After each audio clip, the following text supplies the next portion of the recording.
Hey everybody, Matt here. Thanks for stopping by and welcome to Imagine Then Make. In today's video, I want to give you a quick update on my new workbench. I've made a few changes.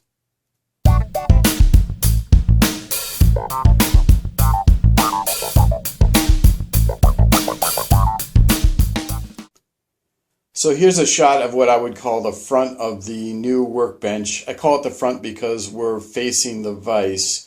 For those of you that didn't see the first video, I'll leave a link on the screen now so that you can click on that, watch that video, and then come back to this one.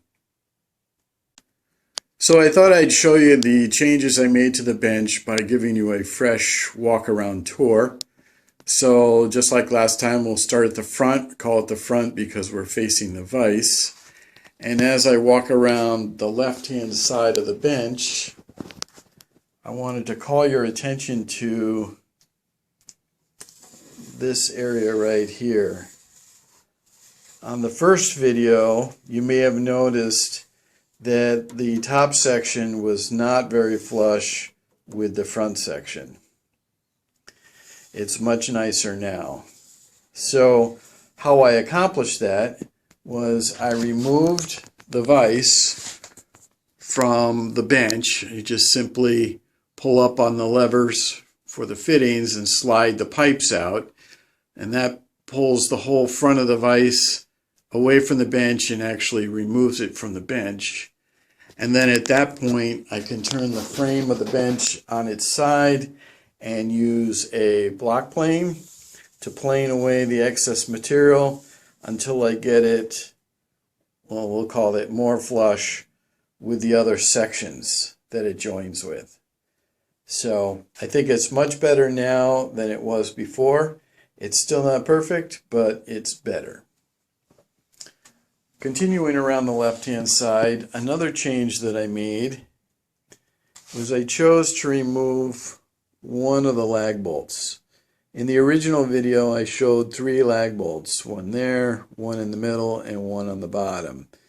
When I reassembled the bench, I realized I just didn't need the middle lag bolt, so I left it out.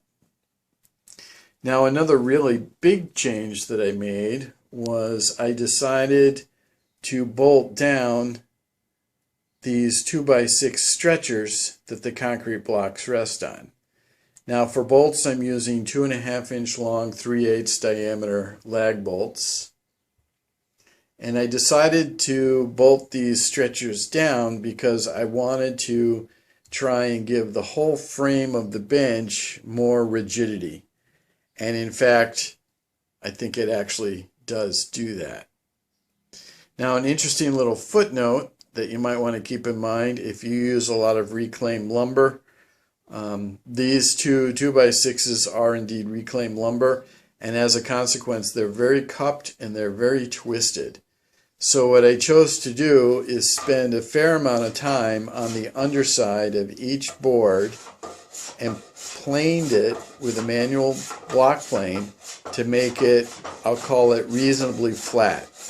That way, when the boards are bolted down to the ledges of each side section, the boards don't provide any undue stress to the rest of the frame because the boards are lying flat on the ledges of the side sections. So, as it turned out, the effort to make the boards reasonably flat, I think, was a wise investment because I think it works out a lot nicer that way. So continuing to walk around the bench, now we're at the back side, and you can see I still have 3 concrete blocks installed. I will probably go to more in the future. I just haven't needed to or wanted to at this point in time. The biggest change is that I chose to remove the leveling feet. And I did this because after I finished the first video, the introduction video about the bench, I was working to try and get rid of more rock out of the bench. And after spending a considerable amount of time, I discovered that this whole area of the floor in my garage, right where I want to put the bench, of course, is very not flat. So I decided to deal with that by removing the leveling feet and just using very simple shims. Now, if you're not familiar with a shim, this is just a simple piece of softwood cut into a wedge shape. When I was a kid, I used to use cedar shingles. I suppose you could still do that, or it might actually be cheaper just to buy these little shim packs from your big box home improvement store. A pack of 10 is like less than $2.